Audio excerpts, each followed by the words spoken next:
I spent the last 5 years building a strategy consulting business focused exclusively on one issue, and that issue is growth. How to help America's largest companies accelerate the pace at which they grow. And name a large firm, and my folks have probably worked in that organization. A year and a half ago, accidentally, we took on some internet clients, venture-backed, pure-play .coms. Extraordinary success, financial success, in helping those companies during that crazy bubble period where anything was worth too much money. It turned our heads, not just because of the financial impact it had on us, it turned our heads because we got into looking at something back in '98, late '98, that clearly was the biggest phenomenon that I'd ever witnessed in my entire professional career. When I was back at MIT, I spent 10 years studying one topic, the impact of information technology on organizations. In 1989, having studied it for 10 years, I walked away, having concluded that information technology was having absolutely no impact whatsoever on the productivity of organizations.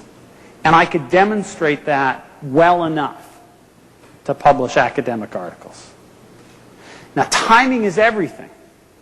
And the truth is, I walked away 10 years too early. Because what I saw in that period was an accumulation of investment in time and energy and technology, starting in the 50s, going right forward through the 80s, that was mostly about laying in place the infrastructure, going up the learning curve so that we could see the explosive impacts that technology has been having in the last 5 to 10 years.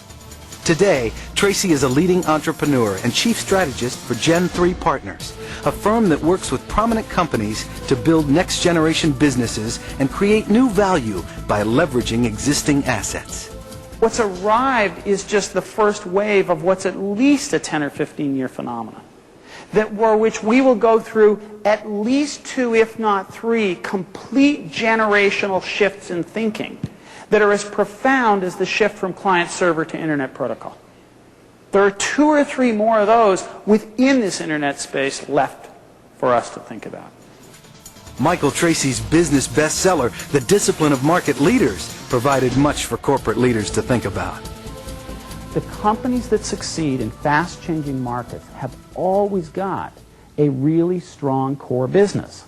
And a strong core business starts with having a very strong value proposition that is uniquely better than other people in the marketplace in attracting the customers you're looking for and you're going after.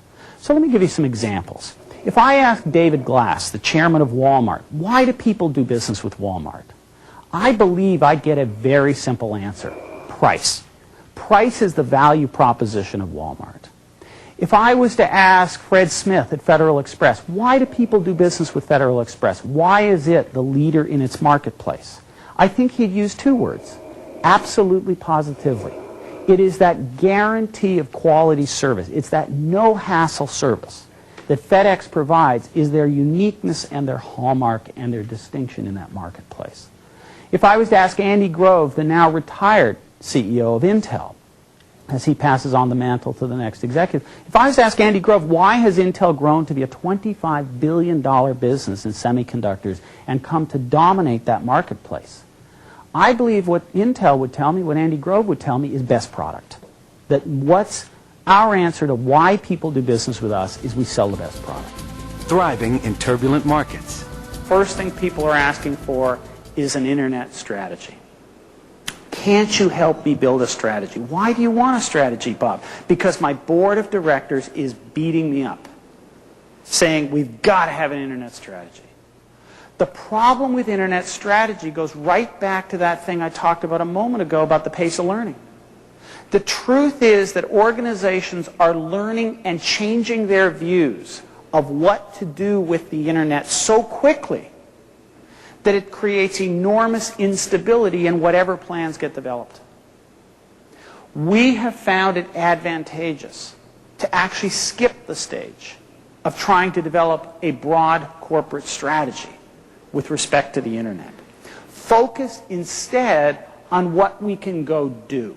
What can we get done in the marketplace that is of value to the corporation, and what do we learn from that that leads us toward the next big thing that we can do?